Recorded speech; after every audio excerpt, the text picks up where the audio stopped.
This video was originally recorded at the Force for Good class series at Tibet House, New York in February 2018. To learn more about this ongoing series happening at Tibet House and online, please visit tibethouse.us.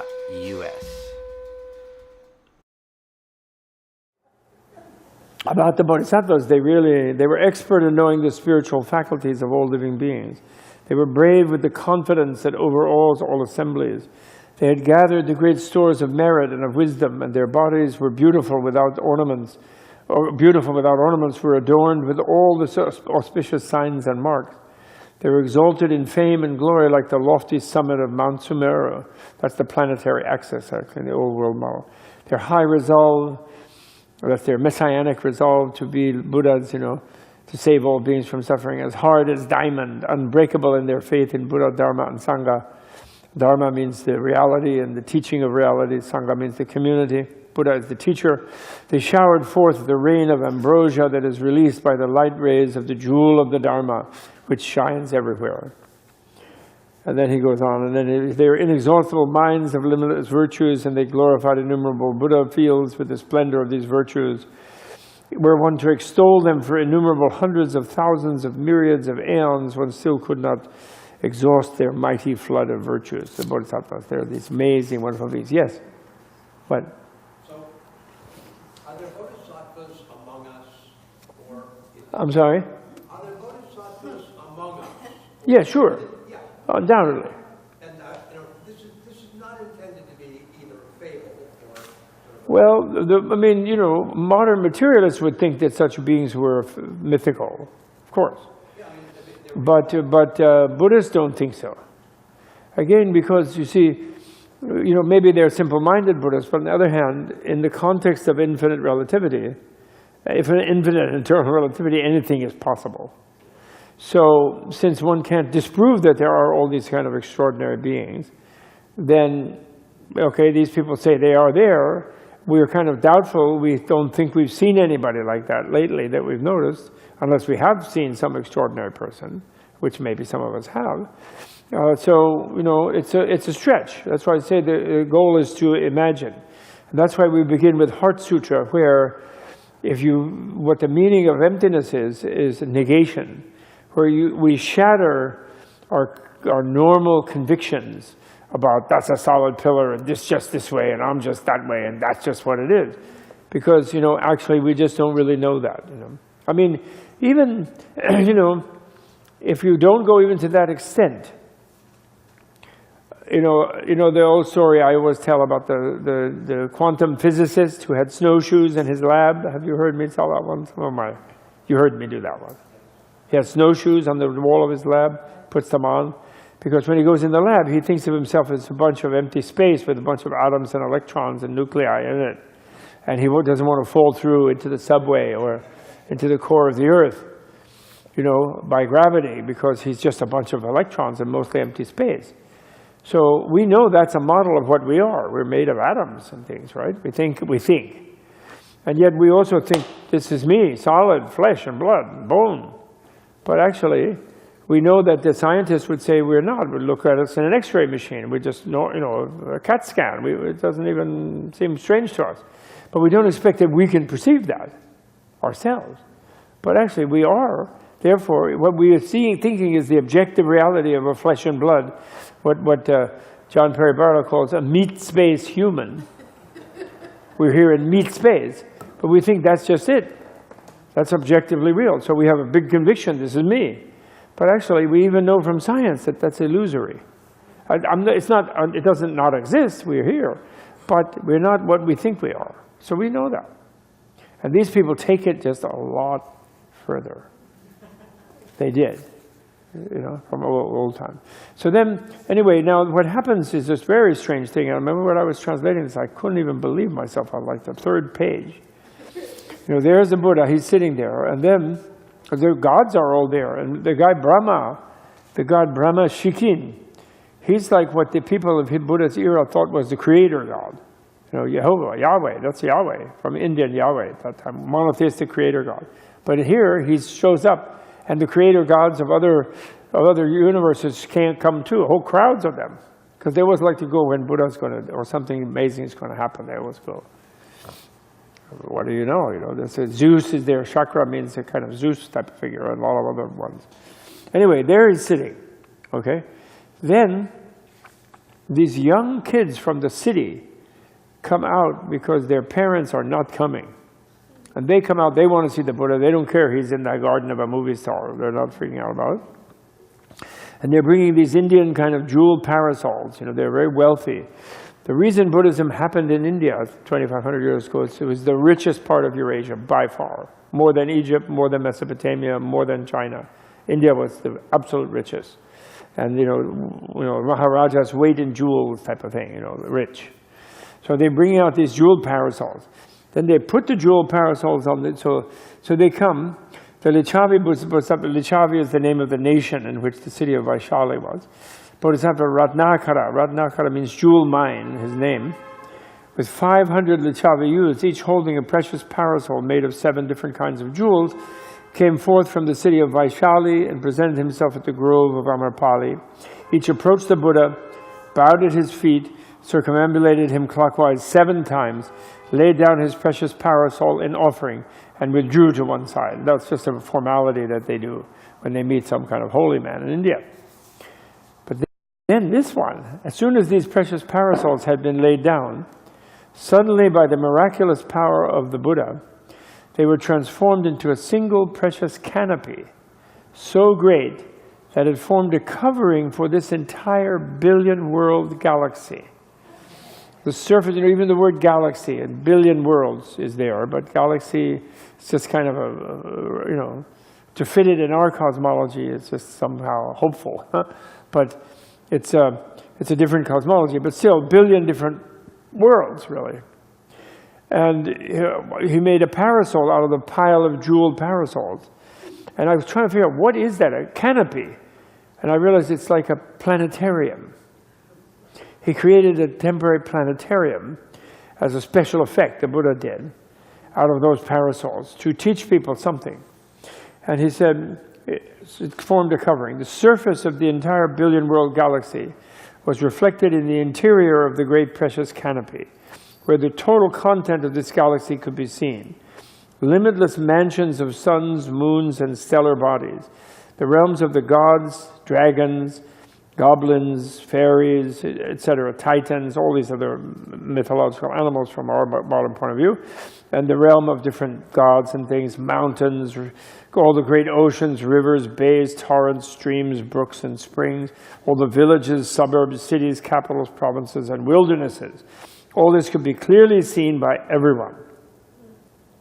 And the voices of all the Buddhas of the 10 directions could be heard proclaiming their teachings of the Dharma in all the worlds, the sounds reverberating in the space beneath the great precious canopy.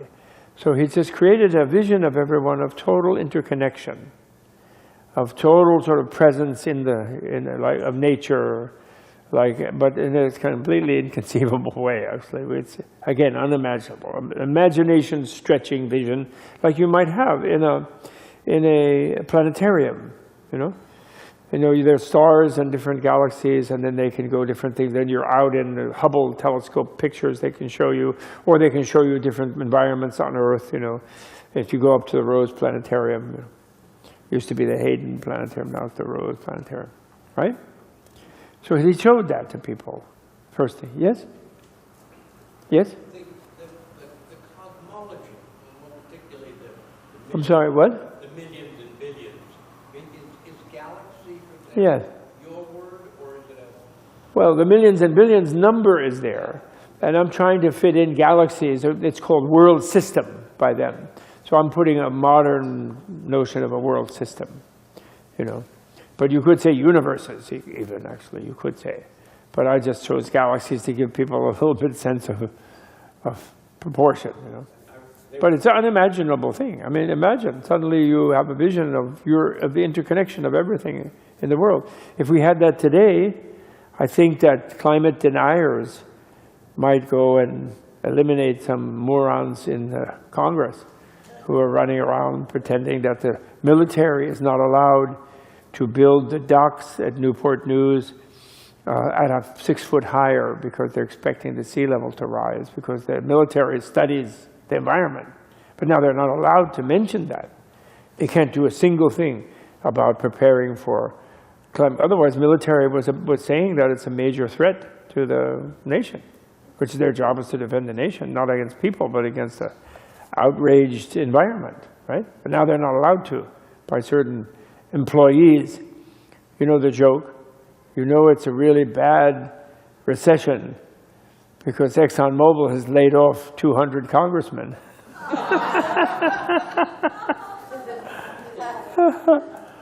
Yes? Are they, when you say planetary system, are they referring to... What's that? When you say planetary system, Yeah. are you referring to the planetary chain system? Chain? Planetary chains. Well, I'm just roughly saying planetary system. Solar system, we're in the solar system. They have a different cosmology in these days. Buddha is not contradicting. From the Vedas. But what? From the Vedas, the planetary system. Yeah, just the universe, you know. Many universes. You know.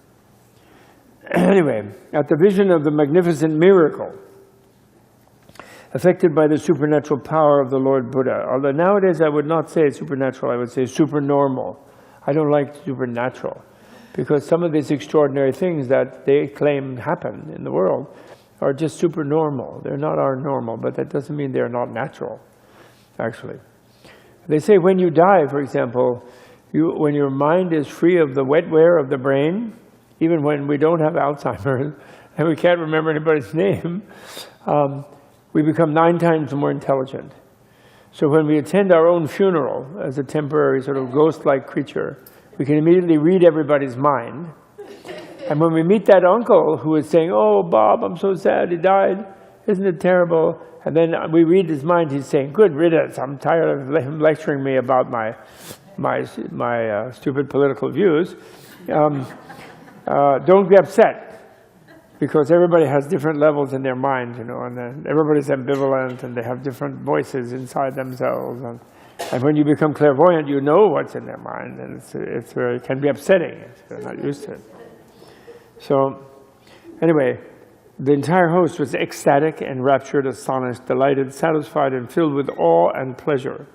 They all bowed to the Tathagata, that is the enlightened Buddha, withdrew to one side and gazed upon him. Then they give some very nice praises. They go on with which I'm not going to read, but they're really good, actually. These young kids were really smart, and they gave really good praises of the Buddha. They praised him in a really meaningful way, actually. A whole bunch of verses that are very eloquent and wonderful. But then the head guy, the head young man, the head yuppie, these are all yuppies. The head yuppie, Ratnakara, having celebrated the Buddha with these verses, further addressed him. Lord, these 500 young Lichavis are truly on their way to unexcelled perfect enlightenment. That is, they already have taken Bodhisattva vows. They've imagined being fully enlightened. They want to become a being of bliss that can be a benefit to all beings.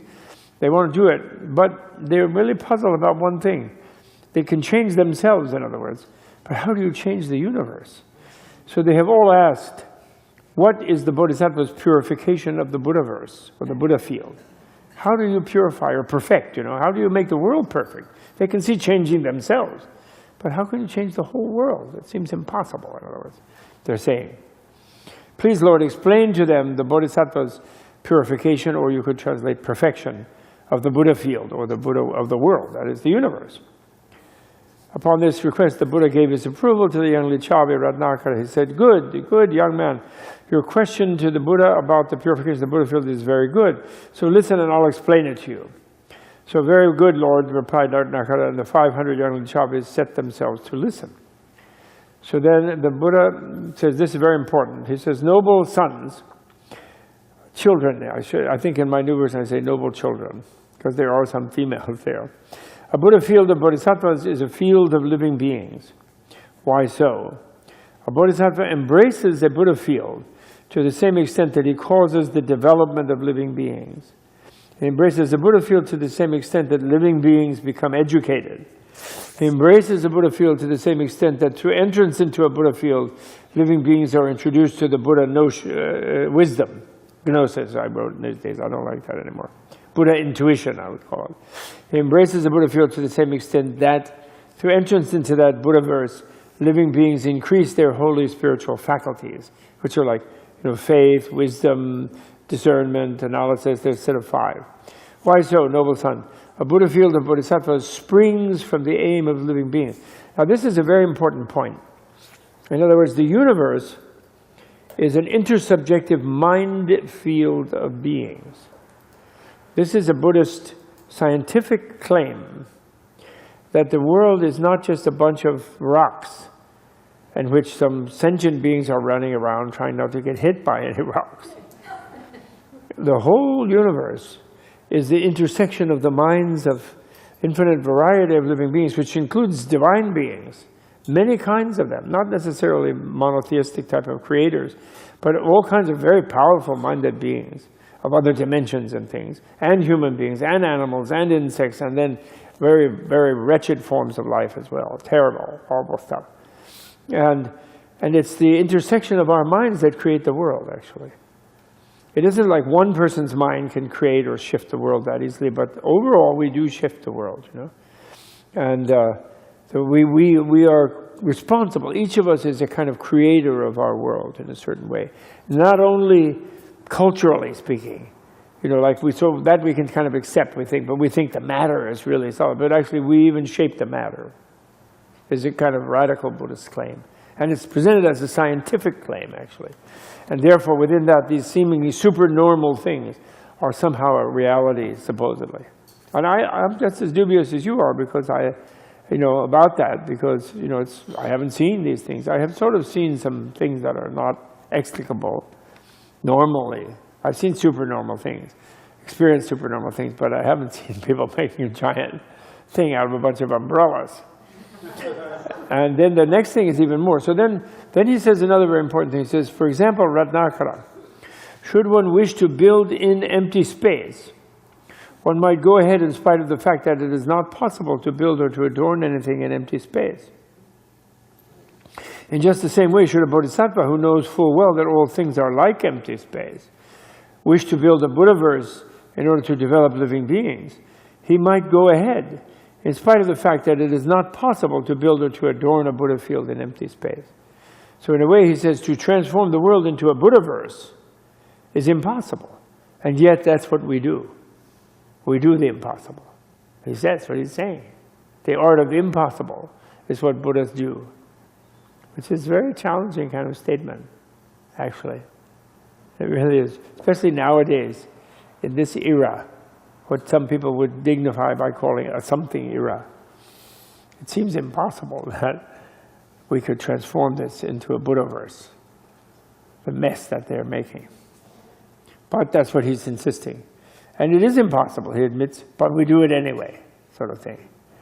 And this is sort of connected to the idea of the plasticity of the universe, and that it is the intersection of infinite numbers of beings' minds. And the mind is... This video was brought to you in part through the generous support of the Tibet House US membership community and viewers like you. To learn more about the benefits of Tibet House membership, including special tours with Robert Thurman and geographic expeditions, please visit tibethouse.us. Trips in 2019 include Sri Lanka.